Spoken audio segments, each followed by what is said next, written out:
నమస్తే, నేను అంకిత. ఏపీ ఆరోగ్య శాఖ మంత్రి సత్యకుమార్ యాదవ్ చేసిన ట్వీట్పై కోపంతో ఉన్న కేటీఆర్.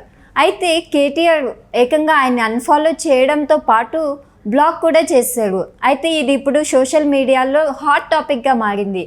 అసలు ఈ వివాదం ఏంటి అని మరిన్ని విషయాలు నాతో పాటు డిస్కస్ చేయడానికి senior journalist Durga Kumar sir here with us. ఆయనతో మాట్లాడి మరిన్ని విషయాలు తెలుసుకుందాం. నమస్తే సార్. నమస్కారం అంకిత, మన వీక్షకులు కూడా నమస్కారం. సార్, ఇప్పుడు సత్యకుమార్ యాదవ్ ఒక ట్వీట్ని అయితే విడుదల చేశాడంట. సో దానిపైన కేటీఆర్కి కోపం వచ్చేసి అన్ఫాలో చేయడమే కాకుండా ఏకంగా బ్లాక్ చేశారన్న టాపిక్ ఇప్పుడు సోషల్ మీడియాలో బాగా హల్చల్ అవుతుంది. సో అసలు ఈ వివాదం ఏంటి సార్? ఏం లేదు మా వివాదం. సత్యకుమార్ యాదవ్ ఆయన బీజేపీ లీడరు, మొన్న ధర్మవరం నుంచి పోటీ చేశారు. ఆయన ఇప్పుడు వైద్య ఆరోగ్య శాఖ మంత్రిగా ఉన్నారు. కేంద్రంలో బీజేపీకి అత్యంత సన్నిహితుడు ఆయన బాధ ఏంటంటే ఇప్పుడు కేటీఆర్ గారు ఆయన్ని బ్లాక్ చేయడానికి కారణం, అక్కడ ధర్మవరంలో ఇంతకుముందు ఒక ఎమ్మెల్యే ఉన్నారు కేతిరెడ్డి ని. ఆయన ప్రతిరోజు గుడ్ మార్నింగ్ ధర్మవరం అని ప్రతిరోజు టౌన్లో ట్వీట్ తిరుగుతూ ఉంటాడు. వాటి మీద పోస్టింగ్లు పెడతా ఉంటారు సోషల్ మీడియాలో. అంటే నిజంగానే ఇంతవరకు ఆంధ్రప్రదేశ్లో అలాంటి ఎమ్మెల్యేని మనం ఎక్కడ చూడలేదు. పొద్దున్నే వెళ్ళటం, అందరినీ ప్రతి ఇంట్లో తెలిసినట్టుగా ప్రతి వాళ్ళని పేర్లతో పిలిచినట్టు మాట్లాడటం, అంటే పక్కన వాళ్ళు చెప్తా ఉంటారు కదా, బాగా కలిసిపోయినట్టు. ఎవరన్నా ఒక వృద్ధురాలు అమ్ముకుంటా వెళ్తుంది అనుకోండి, అబ్బా ఎంత ఉంటుంది ఈ బుట్టలో నువ్వు అమ్మేది అంటే సాయంత్రానికి 200 వస్తాయి నేను చెప్పింది అనుకోండి, 1000 ఇవ్వటం, లేకపోతే 2000 ఇవ్వటం, 5000 ఇవ్వటం, ఆ బుట్ట తీసేసుకోవటం. మళ్ళీ పూలు అనుకోండి ఏదైనా గుడికి పంపిస్తాడు, ఏదన్నా పళ్ళు ఫలాలు అనుకోండి అది స్కూల్ దగ్గర తీసుకెళ్ళి పిల్లలకి ఇవ్వమని చెప్తాడు. అట్లా వాళ్ళకి పెద్ద ఎత్తున డబ్బులు ఇచ్చినట్టుగా ఇది ఆయన బాగా పాపులర్ అయ్యాడు. ఈయన అంతకుముందు ఈ నియోజకవర్గంలో పెద్ద ప్రజలందరికీ కూడా తెలిసిన విషయం అయితే కాదు. ఇప్పుడు కేటీఆర్ గారు అభ్యంతరం ఏంటంటే, అసలు వాళ్ళకి కేసీఆర్ కానీ కేటీఆర్ కానీ జగన్మోహన్ రెడ్డి గారు ఓడిపోవటం అనేది అసలు వాళ్ళకి మింగుడు పడతల్లా. వాళ్ళు ఓడిపోయిన దానికి కూడా వాళ్ళు అంత బాధపట్టల్లా. జగన్మోహన్ రెడ్డి ఎట్లా ఓడిపోతాడు, జగన్మోహన్ రెడ్డి వీళ్ళకన్నా గనుడని వాళ్ళు నమ్ముతున్నారు. కేసీఆర్ ఏంటంటే, నేను ఓడిపోయినా పర్వాలేదు, నా పార్టీ ఓడిపోయినా పర్వాలేదు, కానీ వాళ్ళు పదే ఇప్పటికి కూడా మాకున్న ఇన్ఫర్మేషన్ ప్రకారం వైఎస్ఆర్సీపీ గెలుస్తుందని మా ఇన్ఫర్మేషను. ఇప్పటికి కూడా మేము మింగలేకపోతున్నాము దాని ఓటమిని. ఆ తర్వాత కేతిరెడ్డి ధర్మవరం ఎక్స్ఎమ్మెల్యే, అసలు ఆయనంత ప్రజల్లో తిరిగిన వ్యక్తి లేడు. అలాంటిది మరి ఆయన కూడా ఓడిపోయాడని చెబుతున్నారు. కానీ నిజమే, ప్రజలందరికీ తెలిసిన కేతిరెడ్డి వేరు, అక్కడ ధర్మవరం ప్రజలకు తెలిసిన కేతిరెడ్డి వేరు. ఎట్లా అంటే ఆయన చాలా ప్రభుత్వ భూముల్ని, అసైన్డ్ భూముల్ని, ప్రైవేట్ భూముల్ని, ప్రజల ఆస్తుల్ని కూడా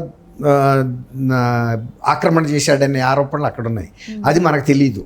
మనకు తెలిసిందల్లా ఆయన సోషల్ మీడియాలో చూపించుకుంటున్నాడు, తను బూస్టప్ చేసుకుని ప్రచారం తిరుగుతున్న మాట వాస్తవం.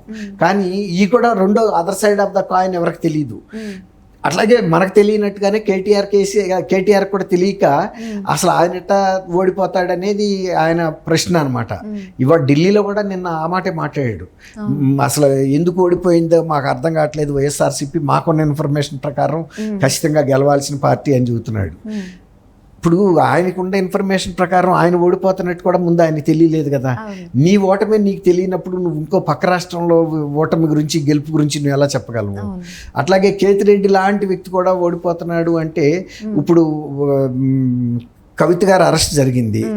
కవిత గారి గురించి కానీ కేసీఆర్ గారి ఫ్యామిలీ వాళ్ళు చెప్పుకునేది ఏంటి, మేము ఒక కారణ జన్ములమి, ఈ తెలంగాణని బంగారు తెలంగాణ చేయటానికే మా కుటుంబం పుట్టింది, మాకు అవినీతి మరకలు లేవు అంటవు, మేము అవినీతికి దూరం, మాకు కావాల్సిందల్లా తెలంగాణ బంగారు తెలంగాణ అవటమే మా జీవితాశయం అని చెప్పారు. ప్రజలు కూడా నమ్మారు. సరే 2 సార్లు ఇచ్చారు. మొదటిసారి ఇవ్వటం కాకుండా రెండోసారి కూడా అనుమానాస్పదంగా ఇచ్చారు.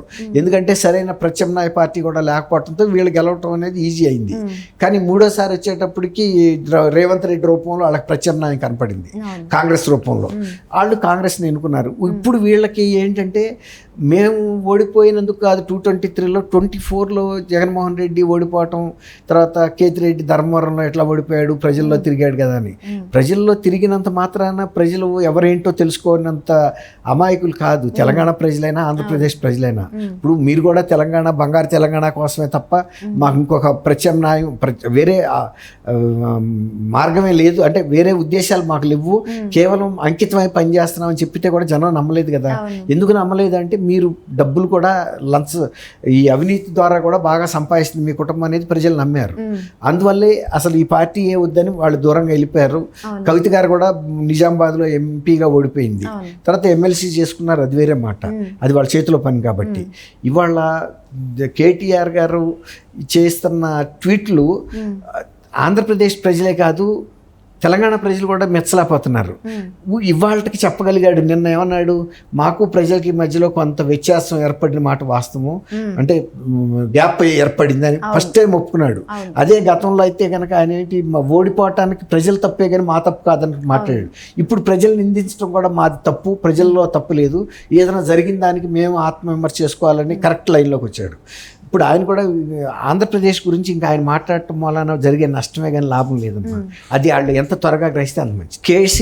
కేటీఆర్ గారు ఇవాళ ఆంధ్రప్రదేశ్లో జరుగుతున్న పరిణామాల మీద, ఆంధ్రప్రదేశ్లో వచ్చిన ఫలితాల మీద వ్యాఖ్యానిస్తాం కంటే ఇవాళ వాళ్ళు తెలంగాణ ప్రజలకి వాళ్ళ వల్ల ఏం తప్పు జరిగింది, ఎక్కడ మధ్యలో వ్యత్యాసం వచ్చింది ప్రజలకి వాళ్ళకి మధ్యలో, అది పూర్తి చేసుకుని ప్రజల్లోకి వెళ్ళాలి తప్ప ఇంకా జగన్మోహన్ రెడ్డి జపం చేసుకుంటే తండ్రికి కానీ కొడుకుకి కానీ బీఆర్ఎస్ పార్టీకి కానీ వచ్చే మేలు ఏం లేదు. ఇంకోటి ఏంటంటే ఇవాళ బీఆర్ఎస్ వాళ్ళు తెలుసుకున్నది, అసలు మా పార్టీ పేరు మార్చడంలో కూడా మేము తప్పు చేశాము, ప్రజలతో మేము దూరంగా జరిగిపోయాము, తెలంగాణ అనే పదం మా పార్టీ పేరులో లేకుండా పోయింది, భారతీయ రాష్ట్ర సమితి అనేది కరెక్ట్ కాదు, మేము ఏర్పడింది తెలంగాణ ప్రజల కోసం, తెలంగాణ అనేది పోవటమే ఒక హృదయం పోయినట్టు అయింది, కాబట్టి అది కూడా మేము ఆలోచనలో చేసుకుంటాం అంటున్నారు. ఇప్పుడు వాళ్ళు చేయాల్సింది ఏంటంటే అంతర్మదనం, పార్టీ పేరు విషయంలో కానీ ప్రజలకి మనకి ఎందుకు వ్యత్యాసం వచ్చింది ప్రజల మధ్యలో మనకి, ఇది ఆత్మపరిశీలన చేసుకోవాలి. ఆంధ్ర గురించి వాళ్ళు ఎంత తొందరగా మాట్లాడటం మానేసుకుంటే అంత తెలంగాణ ప్రజలకు దగ్గర అవుతారు. అంతేగాని ఇప్పటికీ వాళ్ళ మనసు వ్యావరింగ్ ఏంటంటే ఆంధ్ర మీద ఉంది, ఢిల్లీ మీద ఉంది, అంతే కదా. ఇప్పుడు కవిత అరెస్ట్ తర్వాత అసలు పార్టీ ఉనికే ప్రమాదంలో పడిపోయింది. అసలు వీళ్ళు ఏంటి మన రాష్ట్రానికి వీళ్ళ సేవలు అందిస్తారనుకుంటే వీళ్ళు ఢిల్లీలో వెళ్ళి అక్రమ లెక్కర కేసుల్లో కూడా వీళ్ళు తలబెట్టారు, ఇక్కడ సంపాదించిన సాలలేదా, ఢిల్లీని కూడా దోసుకోవడానికి వెళ్ళారా అనే ఒక అపప్రద వచ్చింది. ఇప్పుడు ఆమెకు బెయిల్ రాకపోవటం కూడా ఇంకా కొంత ప్రజల్లో అనుమానాలు పెంచుతుంది. అదేమో కేసీఆర్ గారి కుటుంబంలో అసహనాన్ని పెంచుతుంది. ఎందుకంటే ఆమె ఇరిటేట్ అయిపోతుంది, అక్కడ అరెస్ట్ వీళ్ళు ఎందుకు నాకు బెయిల్ ఇప్పించలేకపోతున్నారు. అది కేసీఆర్ చేతిలో లేదు, కేటీఆర్ గారి చేతిలో లేదు. బెయిల్ అనేది అక్కడ ఢిల్లీ న్యాయస్థానాలు ఇవ్వాల్సిన కేసు, ఇది తెలంగాణకు సంబంధించింది కాదు. కాబట్టి ఇవాళ వాళ్ళు కుటుంబంలో జరిగిన తప్పులు కానీ వాళ్ళ పార్టీ పరిపాలనలో జరిగిన తప్పుల మీద సమీక్ష చేసుకుంటే కనుక అది బెటర్గా ఉంటుంది. ప్రజలు కూడా దాన్ని ఆహ్వానిస్తారు, దాన్ని స్వాగతిస్తారు. అది అన్నమాట. Okay, thank you so much.